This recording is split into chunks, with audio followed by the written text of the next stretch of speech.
Olá, sejam bem-vindos a mais uma aula do curso de História da Filosofia Moderna sobre a filosofia de Descartes, da Unifesp. Hoje eu vou analisar um trecho bastante denso e bastante difícil.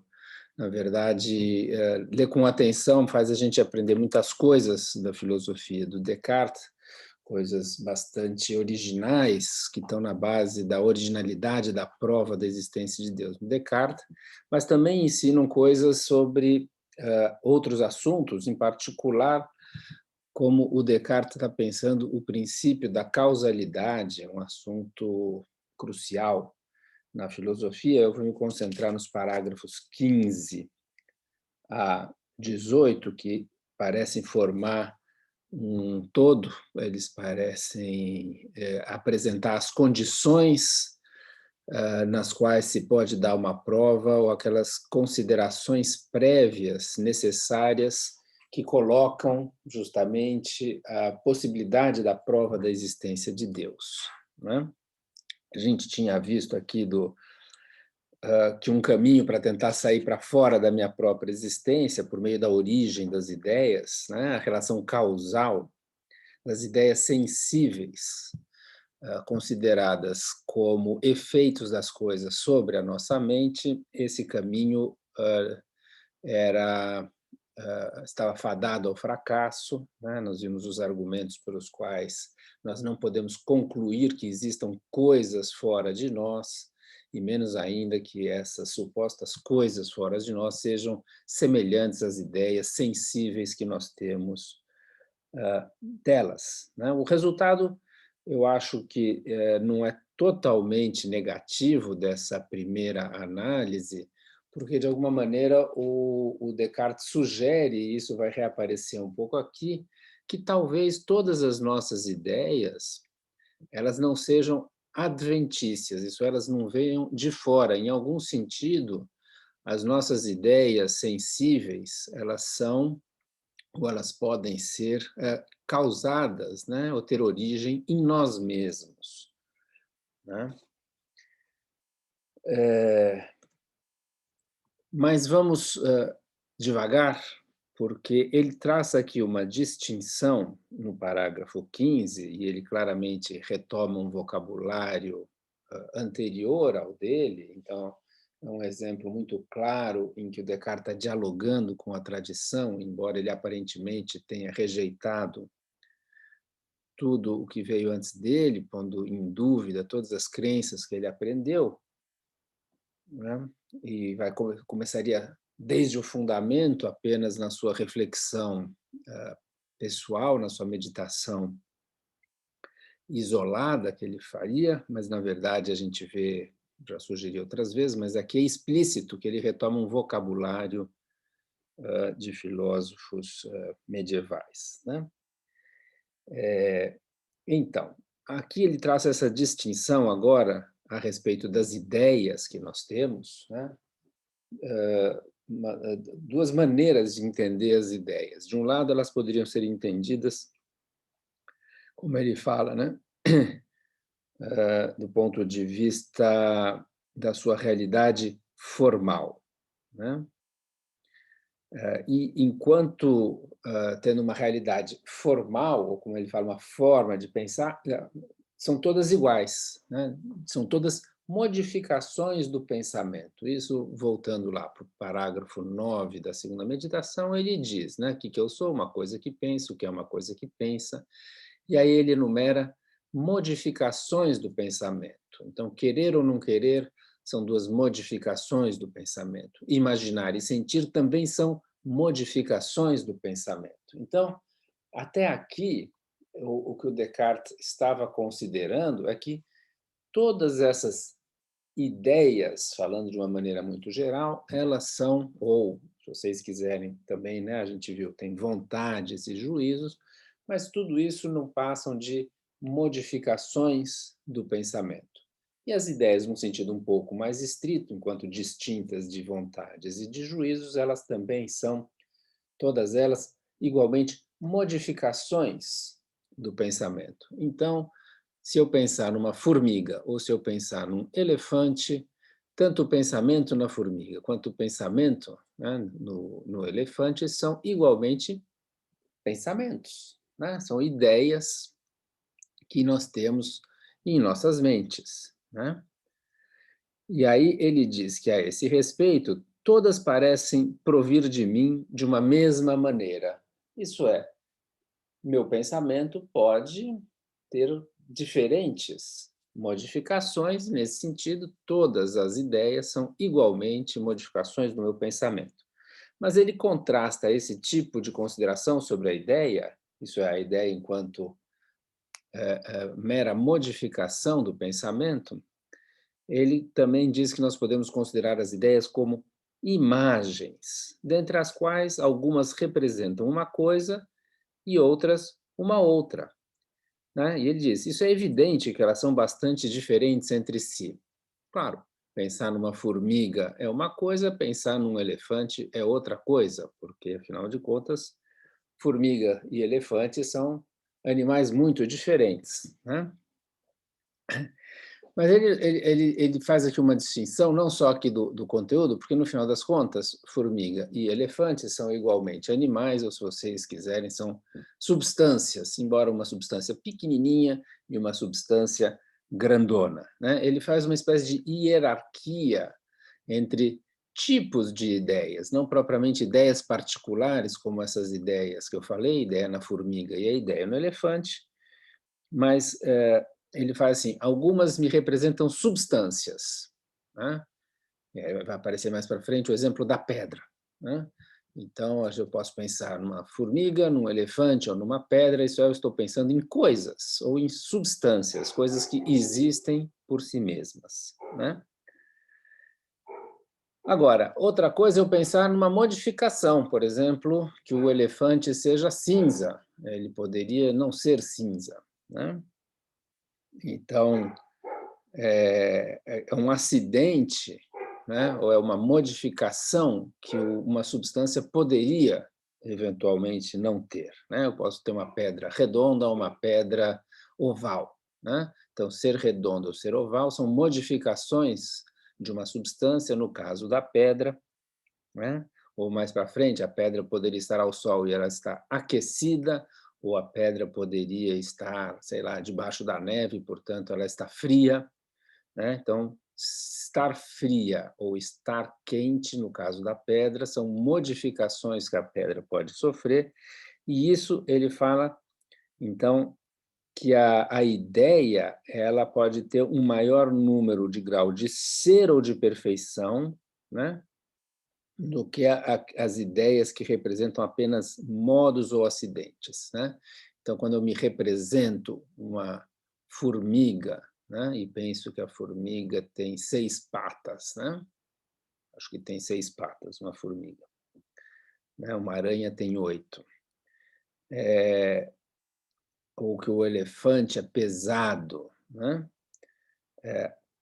Uma coisa é a minha representação da substância, que tem mais um grau mais alto de ser ou de perfeição, enquanto que a ideia, né, que me representa apenas, digamos assim, o calor da pedra e não a própria pedra, ela tem menos ser ou uma perfeição inferior. Por quê? Bom, aqui tem uma espécie de hierarquia, até de nobreza mesmo, eu acho que está por trás, né? É mais nobre para uma coisa ser uma substância, isso é uma coisa que existe por si mesma, do que para uma coisa ser apenas uma modificação da substância, porque a modificação depende da substância para existir, né? Não existe calor sem uma coisa, por exemplo, sem a pedra, mas a pedra pode estar fria, então a pedra pode existir sem o calor, né? E, além disso, há uma outra ideia, né, de substância que parece muito superior, por exemplo, às substâncias finitas como a pedra, a formiga e o elefante, né, que é a ideia de Deus, que tem entre as suas perfeições, né, ser soberano, eterno, infinito, imutável, onisciente, onipotente e criador universal de todas as coisas que estão fora dele, né? Portanto, nós temos essa ideia, né, que é de uma substância infinita que tem mais nobreza ou é superior, tem mais perfeições do que as substâncias finitas, né? E mesmo entre as substâncias finitas, o Descartes estabelece uma hierarquia entre as substâncias imateriais, como as mentes, e as substâncias materiais, como os corpos, né? Os objetos físicos. Então, essa distinção que aqui aparece no parágrafo 15, ela é fundamental para a gente entender a prova da existência de Deus, e ela é bastante difícil, para falar a verdade, né? E nós vamos ver os desdobramentos que ele tira dessa distinção entre considerar a ideia do ponto de vista puramente formal, né? E aí todas as ideias são igualmente modificações do pensamento, é a forma em oposição ao conteúdo, mas também a gente pode comparar as ideias do ponto de vista do seu conteúdo, ou do seu conteúdo representativo, daquilo que elas participam, daquilo que elas representam, né?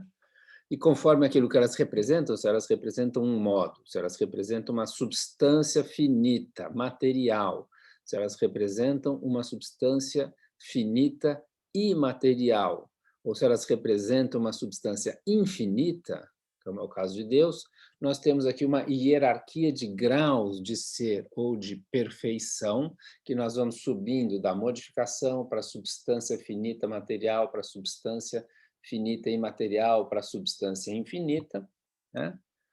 E isso diz respeito ao conteúdo da ideia. Isso é, se eu penso no calor, no cinza, né? Ou se eu penso numa formiga ou numa pedra, ou se eu penso na mente de um ser humano ou num anjo, ou se eu penso finalmente em Deus, né? Claro, aqui o Descartes simplesmente apresenta para a gente pode fazer isso, talvez num sentido trivial não haja muito problema, né, em falar que, olha, enquanto ideia, todas são ideias igualmente, e de outro lado, são ideias que me representam coisas diferentes. Aqui aparece já uma coisa um pouco mais complexa, porque ele diz, né, que essas ideias, do ponto de vista do seu conteúdo, elas contêm uma realidade, né? Elas contêm uma realidade. E aqui é que vai gerar todo o problema.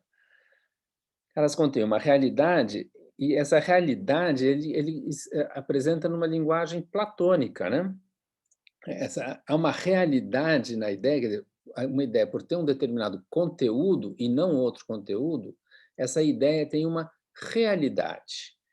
E essa realidade existe na ideia porque ela participa por representação do grau do ser. Então, na medida em que ser aquecido, né, ou ser cinza, ser pesado, ser grande, ser pequeno, né, é uma perfeição da coisa representada, do objeto no qual eu estou pensando, então a minha ideia também tem algum grau de realidade, que é chamado de realidade objetiva, porque é uma realidade que vem do objeto representado para a ideia que representa esse objeto. Há uma espécie de participação, né, se vocês quiserem, da cópia, né, da ideia enquanto cópia de um objeto, da ideia enquanto um conteúdo que me representa um objeto.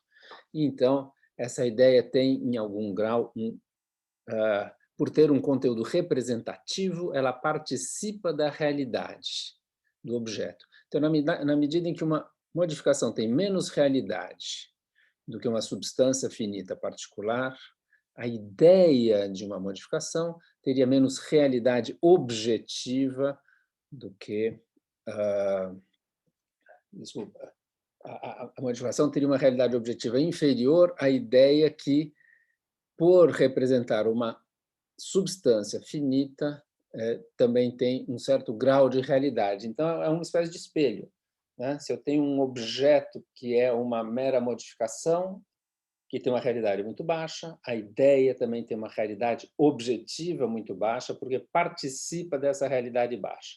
Se eu vou para uma substância finita, material, que tem mais realidade, mais perfeição do que a modificação, correspondentemente, a ideia de uma substância finita, material, vai ter mais realidade. O mesmo para a substância finita imaterial, a minha ideia vai ter um pouco mais ainda de realidade objetiva, e, finalmente, se eu tenho uma ideia de uma substância infinita como a de Deus, essa ideia de Deus vai ter mais realidade objetiva do que as demais ideias, né? Bom, isso aqui, assim, o que exatamente isso quer dizer, eu confesso que eu não sei, né? A gente teria que entender melhor essa doutrina do ser ou das perfeições que uma coisa tem e por que ter mais perfeição implica ter mais realidade. Alguém poderia simplesmente pensar que uma coisa existe ou não existe, né? Então, agora, o que a gente vê aqui, né, e que é o que vai aparecer um pouco, é que uma das diferenças uma, entre uma coisa ah, real, né, e uma ideia é que, por exemplo, a coisa real no mundo ela existe, e uma ideia ela é menos perfeita do que a coisa que ela representa, porque a coisa que ela representa ela existe. Vamos pensar, né, no elefante, o elefante, vamos supor que exista o elefante, né? Então, o elefante tem um ser que é mais perfeito do que a ideia do ser, que é a ideia do elefante. Por quê? Porque eu posso ter a ideia do elefante e o elefante não existir, né? Mas a coisa elefante ela tem a perfeição de existir. Então, a gente tem que distinguir entre um ser que tem a perfeição de existir e um ser que não tem a perfeição de existir, se vocês quiserem, né? Então, a ideia de um elefante ela tem uma realidade formal, ela é uma modificação do meu pensamento. Mas o elefante no qual eu penso pode não existir. Então, a minha ideia de elefante não tem a perfeição de existir. Quer dizer, ela existe enquanto ideia, mas o elefante pensado talvez não exista. Então, o elefante pensado não tem a perfeição de existir, embora tenha algum ser. A ideia de elefante tem algum ser, enquanto realidade objetiva, não apenas enquanto realidade formal. Enquanto realidade formal, tem a realidade de uma modificação, que é um grau baixinho, mas tem. E enquanto ideia de elefante, ela tem uma realidade objetiva um pouco superior. Por quê? Porque eu estou representando uma substância, que é mais do que uma mera modificação. No entanto, essa substância que eu estou representando, que é o elefante, pode não existir. Então, essa realidade objetiva ela é imperfeita porque lhe falta a existência. Então, Descartes tem uma teoria em que ele distingue, de um lado, a realidade, seja formal, seja objetiva, né? que tem uma certa perfeição, e entre as perfeições que uma coisa pode ter ou pode deixar de ter, está a existência. Então, falar uma coisa pode ser, mas não existir, né? Eu acho que isso aqui é um ponto importante que vai aparecer também aqui na discussão. Eu estou me alongando, estou até me antecipando um pouquinho algumas coisas para facilitar explicar o longo e difícil parágrafo 17, né? Então, o parágrafo 15 trata-se de distinguir entre uma realidade formal e uma realidade objetiva. Num certo sentido, a análise do 10 ao 14 tratava das ideias apenas do ponto de vista da sua realidade formal, enquanto modificações na nossa mente.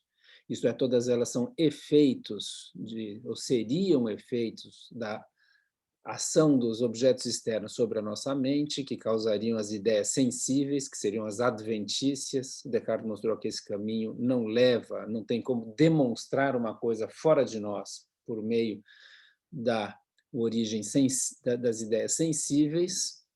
E agora ele vai, então, tratar das ideias de um outro ponto de vista, do ponto de vista da sua realidade objetiva, isso é, do seu conteúdo representativo, né? E ele pensa esse conteúdo representativo não em termos de ideias individuais, como eu falei, ideia de formiga, de elefante, de pedra, mas do ponto de vista de certa hierarquia de tipos de ideias, onde eu distingui um pouco mais de detalhe, mas, enfim, modificações, substâncias finitas e a substância infinita, né? E, no parágrafo 16, que é muito curtinho, ele vai, então, explicar para nós um segundo ponto fundamental, né, necessário, né, que vai ser exigido para a prova da existência de Deus, que é o princípio causal, né? Como o parágrafo é muito curtinho, eu vou ler para vocês. Claro, estou sempre supondo que vocês estão com o livro na frente, vocês vão me ouvindo, vão me vendo e vão lendo junto o texto, porque o texto é tão denso, tão rico, que só ir lendo devagar a gente aprende muita coisa, né? Então, no 16, ele fala assim: agora é coisa manifesta pela luz natural que deve haver ao menos tanta realidade na causa eficiente e total quanto no seu efeito. Pois de onde é que o efeito pode tirar sua realidade, senão de sua causa? E como poderia esta causa lhe comunicar se não a tivesse em si mesma, né? Essas perguntas, elas são retóricas, porque, no final das contas, ele está pressupondo que as respostas são óbvias, né? São claras, né? E aqui tem muita coisa que se poderia discutir, né? E que foram discutidas essas coisas, né? Mas a primeira coisa que eu gostaria de observar é que ele fala que é coisa manifesta pela luz natural. Veja, mais uma vez, do parágrafo 10 ao parágrafo 14, parece que o resultado foi puramente negativo e aqui ele começa uma outra investigação. É um pouco de exagero, eu já falei assim, olha, de fato há algo, uma certa continuidade, porque do parágrafo 10 ao 14 ele estava examinando as ideias sensíveis, entendidas enquanto meras modificações do pensamento. Foi uma argumentação a respeito da realidade formal das ideias, que, no final das contas, não é necessário que nenhuma venha fora de mim. Do ponto de vista da sua realidade formal, todas elas podem provir de mim mesmo, né? Isso foi algum resultado positivo dos parágrafos 10 a 14, né? A ideia de que talvez não existam ideias adventícias, que, no final das contas, nós devamos considerar todas as nossas ideias inatas ou criadas por Deus, quando Deus criou a nossa alma, ou inventadas por nós, as ideias fictícias. Agora, o que a gente vê é que ele aceita a ideia de luz natural. Um dos argumentos para mostrar ou para argumentar que, no final das contas, as ideias podem não provir de fora de nós, ou não ser semelhantes às coisas fora de nós, né? Ele fez a distinção entre uma inclinação natural e uma luz natural. Pois bem, aqui ele aceita a ideia de luz natural, né? Eu até sugeri na outra aula que eu achava essa distinção menos interessante, e de fato eu acho menos interessante. Eu, Plínio, outra coisa é para entender a filosofia do Descartes, né? Para entender a filosofia do Descartes, é fundamental entender essa ideia de luz natural, que é o nosso entendimento, né? E que, de alguma maneira, então, aquilo que nos é mostrado pela luz natural, é como ele vai dizer lá no parágrafo 18, onde ele conclui essa análise toda, é que isso é verdadeiro, né? E o que nos mostra essa luz natural? Seja lá exatamente o que for essa luz natural, né? É porque, no final das contas, a luz natural é algo que vem de Deus também, né? Que deve haver ao menos tanta realidade na causa eficiente e total quanto no seu efeito. Veja, então é um princípio, a luz natural nos mostra um princípio causal, de uma relação causal entre as coisas, e a palavrinha-chave aqui, mais uma vez, é a ideia de realidade, né?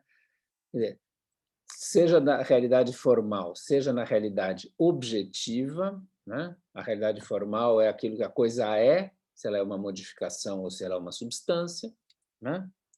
Ou seja, na sua realidade objetiva, isto é, no caso das ideias, o que elas representam, né? Aquilo que é representado, né? Então, por oposição à forma em que tudo é ideia, nós temos o conteúdo da ideia e o conteúdo varia, né?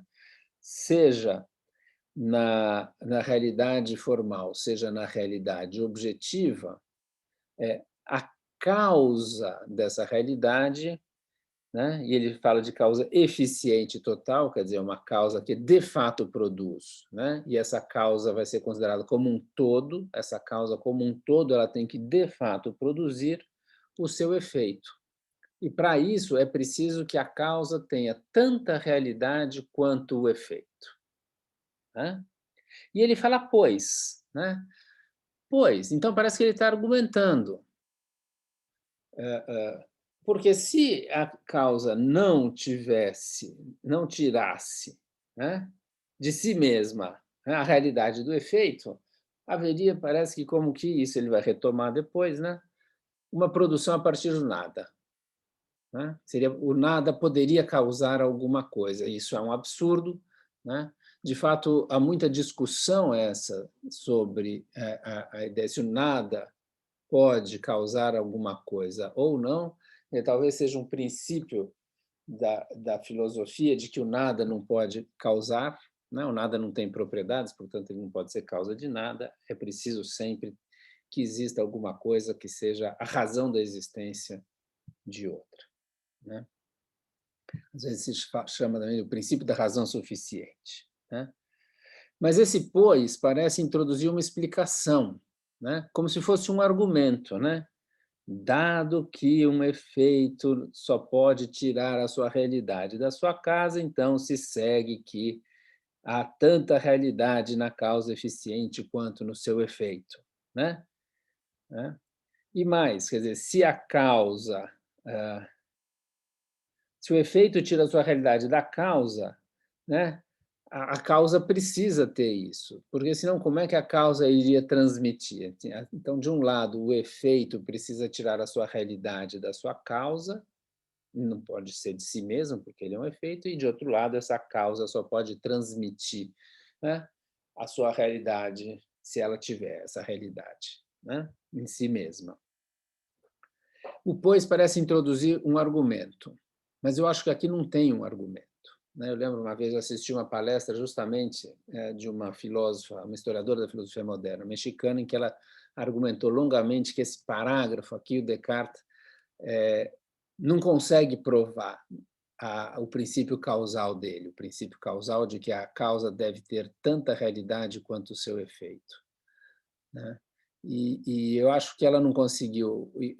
Eu acho que ela tinha razão em mostrar que, de fato, esse parágrafo não contém uma argumentação convincente de que a causa deve ter tanta realidade quanto o seu efeito. Mas não é porque o argumento é ruim, que era um pouco a posição dela, que o argumento era insuficiente, que a argumentação dada aqui pelo Descartes depois desse pois era um argumento problemático. É que simplesmente, embora tenha um pois aí, o Descartes não está querendo argumentar. Não se trata de provar que a causa deve ter tanta realidade quanto o seu efeito, porque, como ele diz, isso é manifesto pela luz natural. Tá certo? Isso aqui, para o Descartes, não é uma questão de argumentar se esse princípio é verdadeiro ou se esse princípio não é verdadeiro. Trata-se simplesmente de que a gente pressupõe e aceita esse princípio porque isso é revelado para nós pela luz natural. Faz parte, talvez, se a gente quiser colocar uma linguagem um pouco mais moderada, faz parte da maneira pela qual a gente pensa as coisas. Quer dizer, a luz natural, o nosso entendimento, ele é constituído de tal maneira em que esse princípio causal faz parte da nossa maneira de pensar. Né? Não se trata de argumentar a favor disso, se trata simplesmente de explicitar que essa é a maneira pela qual nós pensamos, e essa maneira pela qual nós pensamos que nos é revelada, manifestada, nos é dada pela luz natural, ela é uma maneira verdadeira, como ele vai dizer, né, lá no parágrafo 18. Então, não se trata de argumentar, se trata simplesmente de explicitar. De maneira parecida, no 15, ele também não estava argumentando propriamente para provar que há duas maneiras de pensar as ideias. De um lado, a gente pode pensar as ideias como realidades formais, né? E, de outro lado, nós podemos pensar as ideias como realidades objetivas. Não, ele explicitou isso, ele não é propriamente não é um argumento a favor disso, né? Há uma exposição dessas duas perspectivas. Uma ideia pode ser tratada como uma realidade formal, ou ela poderia ser tratada como uma realidade objetiva.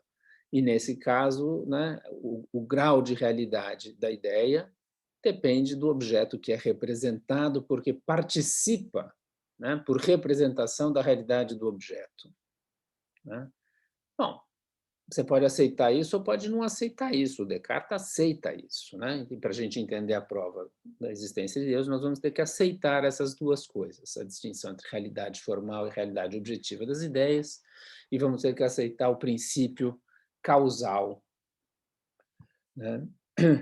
Segundo o qual, né, uma causa tem que conter em si mesma a realidade que ela vai transmitir para o efeito, e o efeito recebe da causa essa realidade que ele tem, né? Bom, o parágrafo 17 vai juntar o parágrafo 15 e o parágrafo 16 de uma maneira bastante longa, é o mais difícil. Eu vou continuar comentando aqui, vocês vão ver que nós vamos longe ainda nessa aula, né? Mas eu acho que não tem outro jeito, né? Não basta passar rapidamente, às vezes a gente até entende, mas logo esquece, tem que insistir, repetir, exemplificar de diferentes maneiras para a gente ir assimilando o que o Descartes está dizendo, porque aqui, de fato, nós temos uma metafísica brava correndo solta, né? E a gente não vai entender a filosofia cartesiana se a gente não entender tintim por tintim o que está acontecendo aqui nesses parágrafos 15 a 18, né? Então, aí, no 17, ele vai falar assim, daí decorre, então, o que decorre? Então, agora ele vai tirar consequências, né? Dada essa distinção entre realidade formal das ideias e realidade objetiva das ideias. Isso é dada a distinção entre as ideias consideradas enquanto meras modificações do pensamento e as ideias consideradas como imagens que representam coisas fora de nós, né? Ou às vezes até pode ter alguma imagem que nos representa, né? A imagem do meu pensamento é uma ideia que me representa a mim mesmo, né? Mas, enfim, dada essa distinção entre duas maneiras de conceber as ideias e dado esse princípio causal, o que se segue, né? O que decorre daí, né? Bom, decorrem várias coisas, né? Várias coisas, mas o Descartes está mais interessado no que decorre mesmo para a realidade objetiva das ideias, né? Porque esse é o segundo caminho. A gente já viu que tentar pensar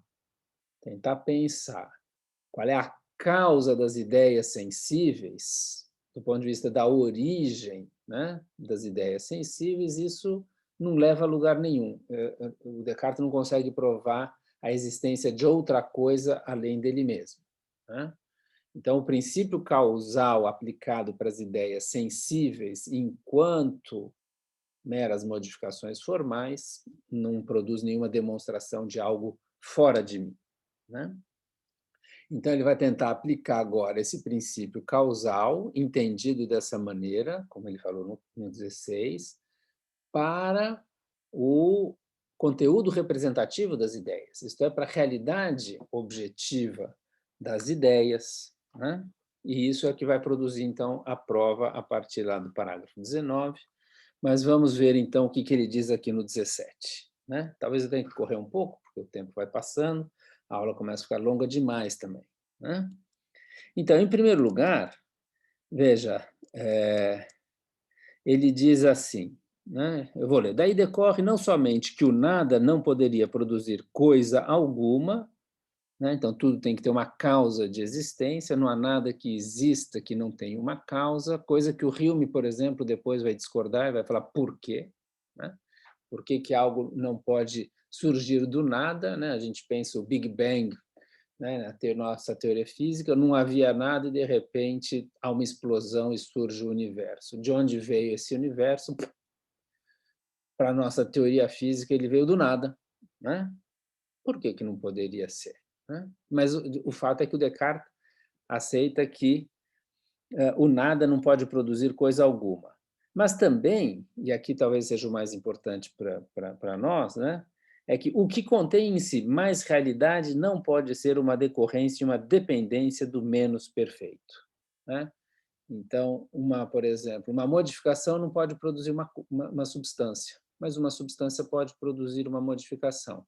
Por quê? Porque uma substância é mais perfeita do que uma modificação, então pode produzir. É o caso do entendimento, né? do pensamento com as suas modificações. E é por isso que, talvez, lá no parágrafo 10 e 14, as ideias sensíveis, que são só modificações, na medida em que eu considero elas apenas como modificações no meu pensamento, eu mesmo posso ser causa de todas as minhas ideias, todas, sem nenhuma exceção, inclusive da ideia de Deus, se eu considerar essa ideia como mera modificação. Por quê? Porque uma substância sendo mais perfeita do que uma modificação, a substância pode produzir as suas próprias modificações.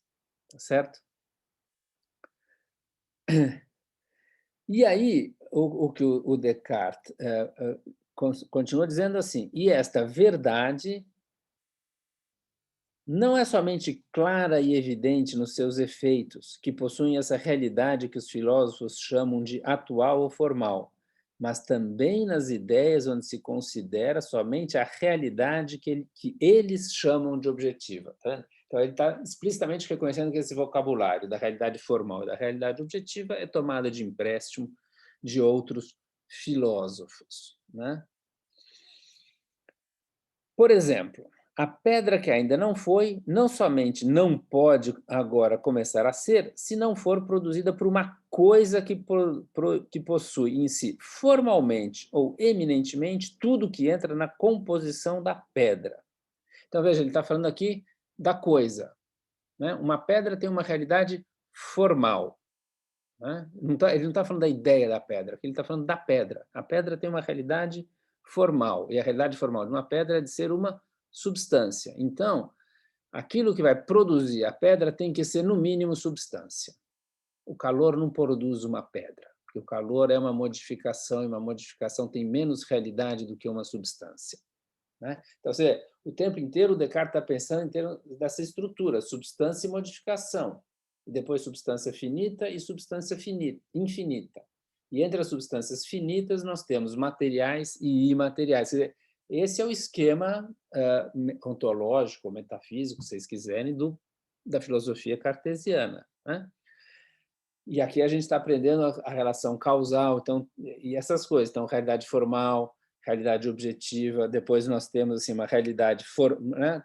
Você pode conter algo formal ou eminentemente, então, se a causa produz algo que lhe é homogêneo ou semelhante, por exemplo, uma substância produz uma substância material produz uma outra substância material, nós temos, então, uma causalidade ela é formal, né? Agora, ela contém formalmente o seu efeito. Agora, se ela é diferente, vamos supor que uma substância imaterial produz uma substância material, ou se uma substância finita produz uma modificação, então há algo eminente. Por quê? Porque o efeito é diferente, é de um tipo diferente da causa, né? E ele dá, então, esse exemplo de coisas reais, né? Da coisa, da pedra e do calor, né? Então, ele aplica esse princípio da causalidade revelado pela luz natural para as coisas e entendidas, primeiro para as coisas como substância, e depois para as coisas que são modificações, para a pedra e para o calor. Eu passo rápido por isso aqui, porque o que realmente interessa é quando ele começa uma nova parte nesse parágrafo 17, quando ele fala assim, mas ainda, além disso, tá, que o além disso é fundamental. Além disso, a ideia do calor ou da pedra, então agora as considerações se passam não tanto para a realidade da coisa, que é representada, mas para a ideia que representa o objeto ou a coisa. Então, nós vamos passar da pedra para a ideia da pedra e do calor para a ideia do calor. E ele vai aplicar o princípio da causalidade para a ideia. E aqui está o passe de mágica da prova do Descartes, né? Quer dizer, mais um passe de mágica, né? Eu já falei da, da distinção entre realidade formal e realidade objetiva, já falei dessa aceitação do princípio de causalidade, né, que a causa tem que conter em si tanto a realidade quanto o seu efeito, e que ela transmite essa realidade para o seu efeito. E agora, juntando as duas coisas, que é o que interessa aqui no 17, ele vai aplicar esse princípio da causalidade para a realidade objetiva das ideias, né? É aqui que talvez esteja a grande originalidade da prova cartesiana, onde ele junta, então, os parágrafos 15 e 16 e vai mostrar que, também no caso de uma ideia, nós vamos precisar de uma causa que contenha tanta realidade quanto a realidade objetiva existir na ideia. E isso talvez seja muito estranho, né? Isso é tão estranho que ninguém talvez tenha pensado isso antes do Descartes, precisou da genialidade do Descartes para pensar na aplicação desse princípio de causalidade para as próprias ideias consideradas do ponto de vista do seu conteúdo representativo, ou do que ele chama da sua realidade objetiva, né?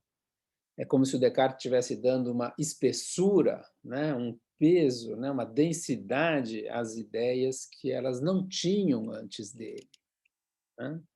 Em algum sentido, as ideias eram quase sempre consideradas do seu ponto de vista formal, e, enquanto tal, elas não exigiam nenhuma reflexão causal especial. E ao passo que aqui não, aqui vai ser absolutamente fundamental para que ele consiga provar alguma coisa fora dele mesmo e, em particular, provar a existência de Deus. Convenhamos, não é pouca coisa, exige-se uma genialidade para conseguir fazer isso, né?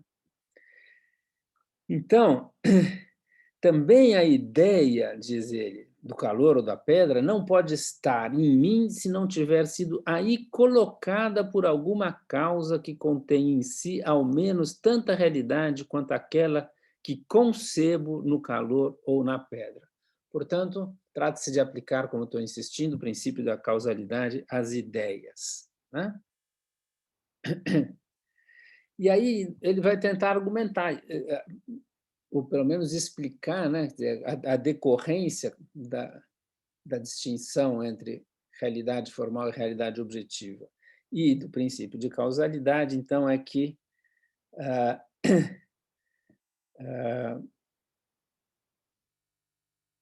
esse princípio causal tem que ser válido também para as ideias do ponto de vista da sua realidade objetiva, né? Eu acho que, na verdade, eu estou me repetindo muito, eu já antecipei algumas coisas, é o que está aqui, né? Como ideia, a ideia enquanto mera realidade formal, qualquer mente pode criar todas as suas ideias, mas, no entanto, dado que as ideias podem ser analisadas ou entendidas como contendo uma realidade objetiva, dado o seu conteúdo representativo, então é preciso explicar também essa realidade objetiva, ou é preciso explicar o seu conteúdo representativo. O Descartes, em outra passagem, é como ele estivesse dizendo assim, olha, e essa analogia eu acho que ela é boa, né? Por exemplo, nós vamos pensar um instrumento qualquer, um relógio, ou coisas mais complexas, um acelerador de partículas, né, na física, né, uma máquina mais simples ou mais sofisticadas, esse relógio, ou esse acelerador de partículas, ele tem é um objeto que tem uma certa realidade, né, ela existe uma certa organização e é preciso, para produzir esse relógio, para construir esse acelerador de partículas, é preciso que eu tenha um certo pensamento complexo, que eu consiga pensar e projetar e até realizar a construção dessas máquinas, né? Ora, assim, a máquina tem uma complexidade. Um relógio é mais simples, um acelerador de partículas é muito mais complexo, mas, de qualquer maneira, para projetar essas máquinas e que elas tenham uma certa realidade, sejam construídas, é preciso, então, que a minha ideia seja tão complexa quanto o objeto. Quer dizer, a minha ideia do relógio, para que eu possa construir o relógio existir, minha ideia tem que ser tão complexa quanto o relógio. E a minha ideia de um acelerador de partículas tem que ser muito mais complexa do que a ideia de um relógio, né? De engrenagens que giram, né? Então, nesse sentido, o que é que o Descartes está pensando em que a ideia participa da realidade da coisa, né? E que ela precisa ter também, embora a minha ideia do relógio não implica a existência do relógio, mas a minha ideia do relógio tem um certo grau de complexidade que tem que corresponder à complexidade do relógio. A minha ideia de um acelerador de partículas na física, né, também precisa corresponder a esse objeto, né? Então, é nesse sentido, eu acho que a gente pode simplificar e falar que participa, né? Mas eu acho que a ideia que ele está querendo dizer é que, em algum sentido, essa ideia tem uma realidade, embora ela não tenha a perfeição de existir, ela tem uma certa realidade, e, é claro, nós, substâncias finitas, a nossa mente finita, é capaz de criar a ideia de uma substância finita, por exemplo, de um relógio ou de um acelerador de partículas, né? Mas, de alguma maneira, é preciso explicar como é que eu sou capaz de pensar nisso, né?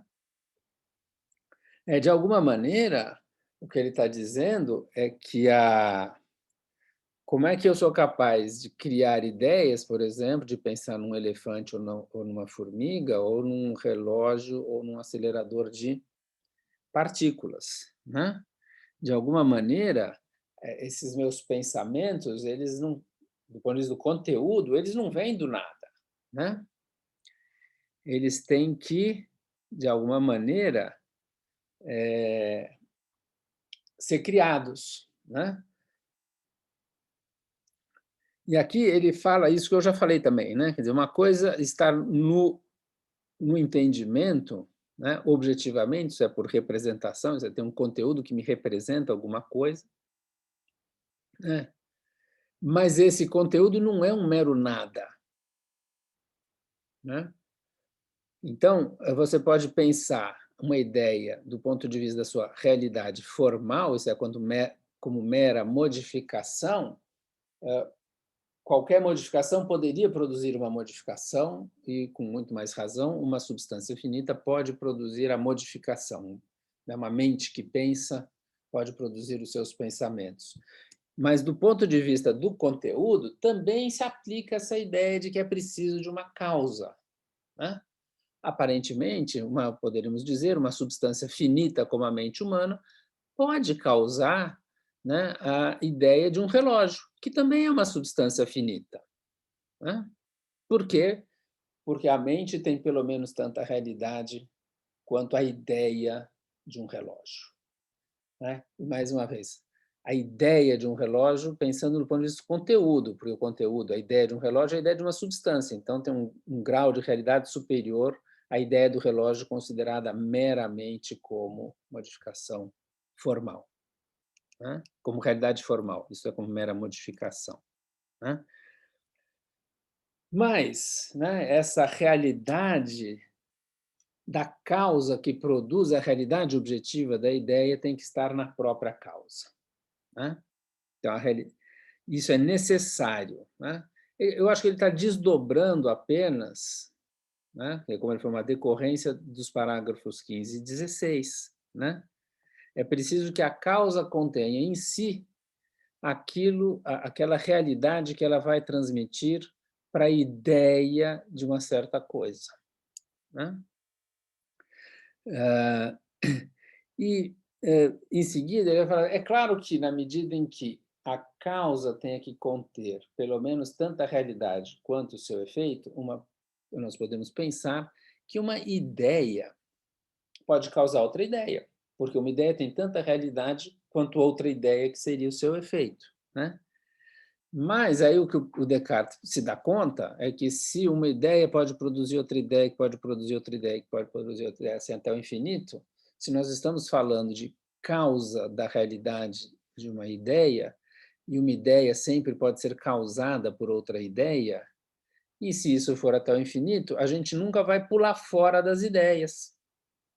A gente não vai conseguir provar alguma coisa para além dos meus pensamentos e das ideias na minha mente, alguma outra coisa. Então, é fundamental que o Descartes diga que essa sequência de ideias não pode ir ao infinito. Porque se for ao infinito, eu nunca vou conseguir provar nada, né?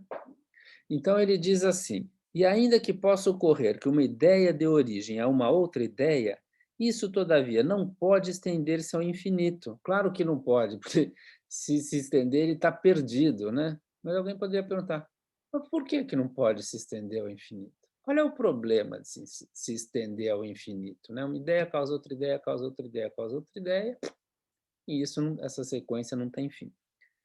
Mas para o Descartes, não. É preciso chegar ao fim, a uma primeira ideia, cuja causa seja como padrão ou original, na qual toda a realidade ou perfeição esteja contida formalmente em efeito, a qual só se encontre objetivamente ou por representação nessas ideias. Então, tá bom.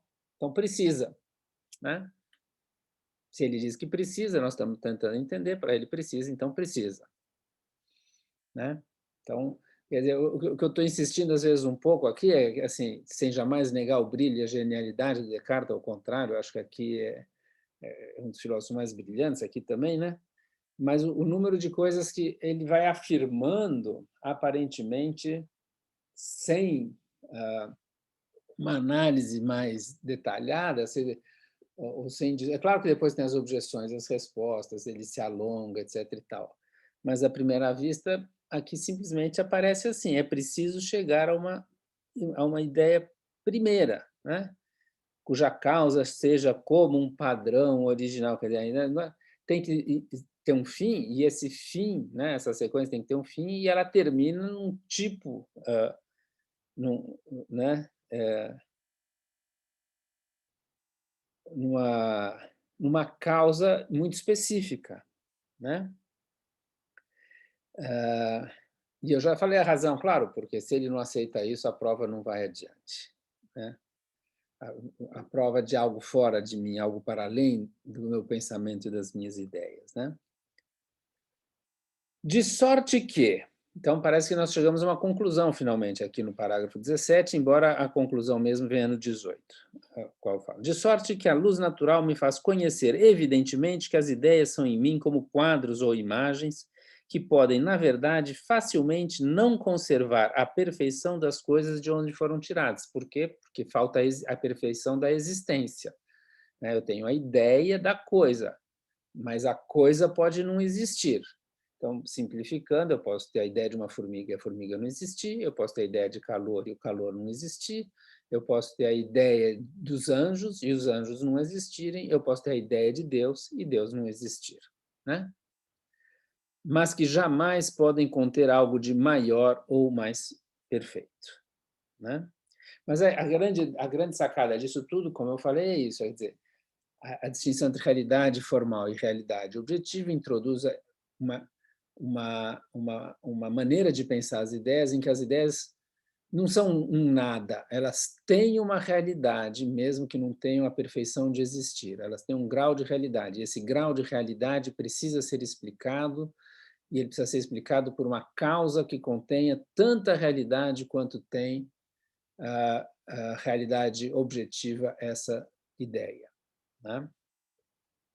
Bom, no 18, então, para encerrar, acho que aqui a aula já está muito longa, talvez até um pouco repetitiva, mas de qualquer maneira eu acho que filosofia a gente nunca chove no molhado, né? Ele diz que quanto mais ele pensa isso, tanto mais claro e distintamente reconheço que elas são verdadeiras. Bom, mas a gente ainda não sabe se uma coisa é verdadeira por ser clara e distinta, não foi aí, daí que a gente partiu? Né? Quer dizer, ele precisa provar a existência de Deus. Por quê? Porque ele tem um argumento que mostra que nós podemos ter ideias claras e distintas, ou percepções claras e distintas, e, no entanto, essas percepções claras e distintas elas podem não ser verdadeiras. Já analisamos isso anteriormente. Então, para que ele possa transformar, né, as ideias claras e distintas num critério de verdade, para que ele possa, então, dizer que tudo aquilo de que ele tem ideia clara e distinta, ele é verdadeiro, né? Ele precisa afastar o argumento que mostrou que ideias claras e distintas podem ser falsas, né? É o argumento do gênio maligno, né?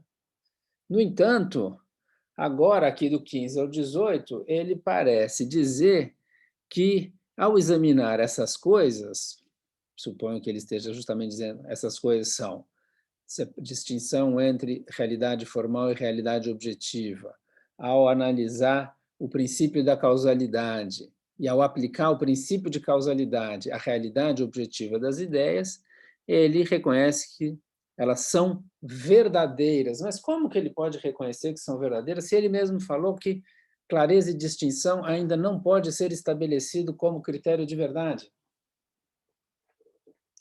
Não é? Mas ele diz que isso tudo é verdadeiro. Nós estamos tentando entender o pensamento dele, então a gente tem que aceitar que o que ele diz verdadeiro é verdadeiro. A gente pode fazer essas reflexões críticas e dizer: eu só poderia aceitar isso como verdadeiro se clareza e distinção fosse critério de verdade. Ora, você mesmo disse lá atrás que ainda não é, né? Mas ele acha que é, apesar do que ele disse lá atrás. Então, o que ele vai concluir disso tudo? Então, no 15 e 16, ele apresenta duas ideias, no 17, ele combina essas duas ideias da maneira como eu já indiquei. Aqui ele diz que isso é verdadeiro, e por ser verdadeiro, então ele pode talvez colocar a questão, né? A conclusão é uma conclusão condicional, né? Se a realidade objetiva de alguma de minhas ideias é tal que eu reconheça claramente que ela não está em mim, nem formal, nem eminentemente, e que, por conseguinte, não posso eu mesmo ser-lhe a causa, daí decorre necessariamente a ideia da demonstração apodítica, né? Que é o que ele quer o tempo todo, já vimos. Daí decorre necessariamente que não existo sozinho no mundo, mas que há ainda algo que existe e que é a causa desta ideia.